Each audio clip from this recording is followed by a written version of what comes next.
Everyone, in this video we're going to look at the new features and changes rolling out on Windows 11 build 22635.3930 and the beta channel. In addition, I will highlight some of the changes available on build 26252 and the canary channel, since both previews have been released during the same week. It's important to note that the changes in the beta channel are part of the version 23H2 development, while the changes on the canary channel are part of the version 24H2 development. However, none of these changes are tied to any specific version of Windows, so it is unclear when they're going to roll out to users or if Microsoft is going to choose to remove them. Okay, let's dive into the new features and changes for Windows 11 22635.3930, which is also known as the KV5040550 update.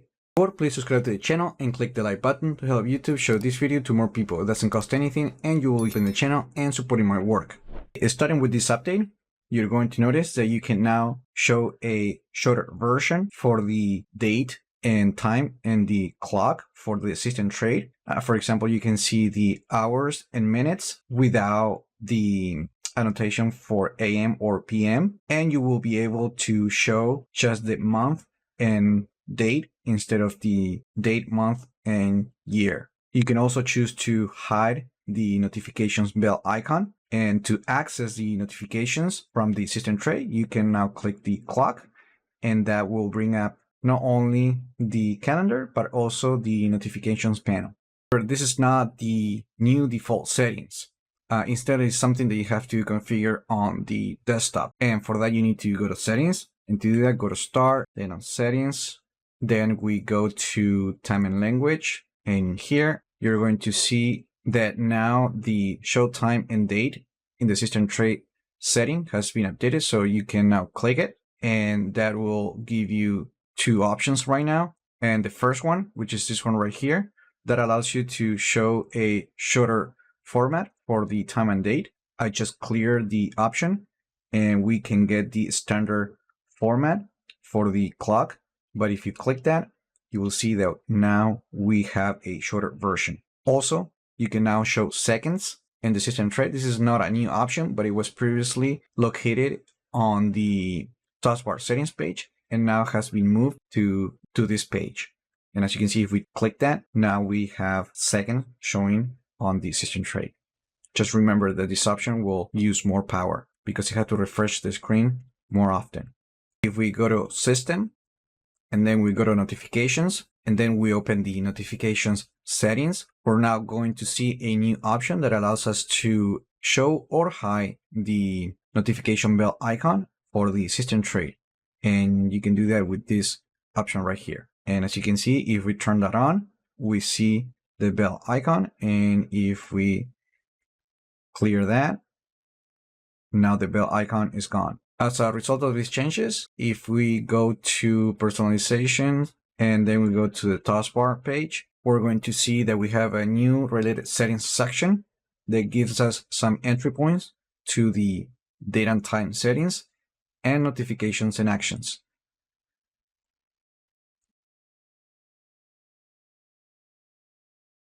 Microsoft also notes that hovering over apps in the task now has an improved animation. And if you're hovering over an app that is not running on the system, if they're supported, they're going to show the jump list with different options that you can access. In the past, to get this action, you needed to right-click the actual app icon. In the comments, your thoughts on showing the jump list when hovering over apps that are not running on the system. I think that's useful for people that don't know that that menu existed. And also let me know what you think about the ability to hide the notification bell and showing a shorter version of the clock. Further, you can now use the Windows key plus T keyboard shortcut to bring the focus of the taskbar. And then if you press the first letter for the name of an app, let's say for File Explorer, we should use F. It will jump straight to that application. And if you happen to have multiple apps that starts with the same letter, if you keep pressing the same letter, it will cycle through those applications. Of course, if you want to cycle through every application in order, you can just use the Windows key, T, and just keep pressing to cycle through the apps. And you also notice that when you select the app, the jump menu will open. The company also notes that if you're using the uncombined option for the taskbar, the first letter navigation will actually use the Windows. And finally, if you use the home key or the end key, then the system will move to the first and last app. We're still not able to change the size of the taskbar or move it to the sides or to the top. However, these are welcome additions to the taskbar for Windows 11.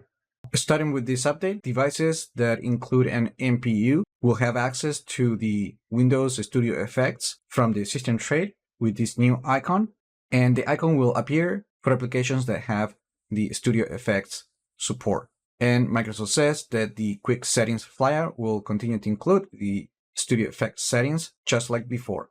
If you use the Windows Share experience to share files or other type of content, you will now be able to share it with your Android phone, as you can see it right here. However, you will need to have your Android phone linked to your computer before you can see the device under the Near Share section for the Windows Share interface.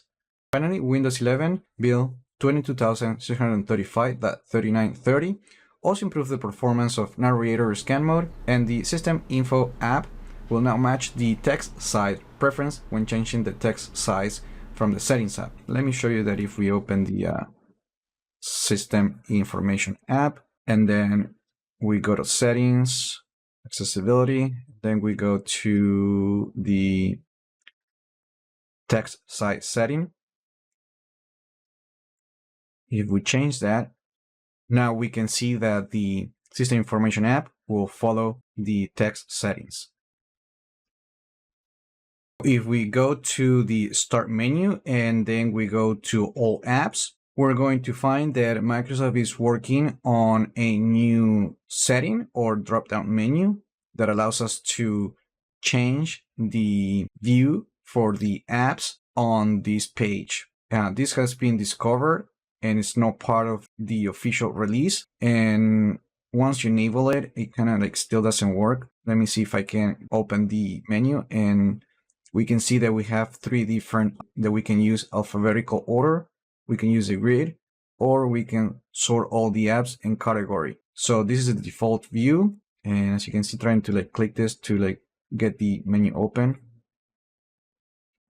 Then if we use the grid view, this is how it looks.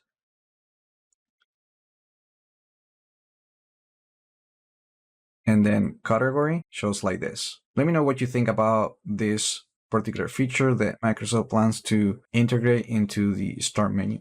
The update KB5040.550 in the beta channel also includes an updated version for File Explorer that updates the home page and now includes a new Share tab that will include all the files that were shared with you through cloud services, more specifically from OneDrive. And this option will be available if you're signing in with a Microsoft account or the Microsoft Entra ID. If you use the Entra ID, you will also be able to see the files that other people have shared with others. Recently, Microsoft also released a new preview on the Canary channel. It doesn't include a lot of options, but there are a few changes. For example, if we open the Start menu, you can now drag an app to pin it to the taskbar. And actually, there is also something that you can do in the beta channel right now.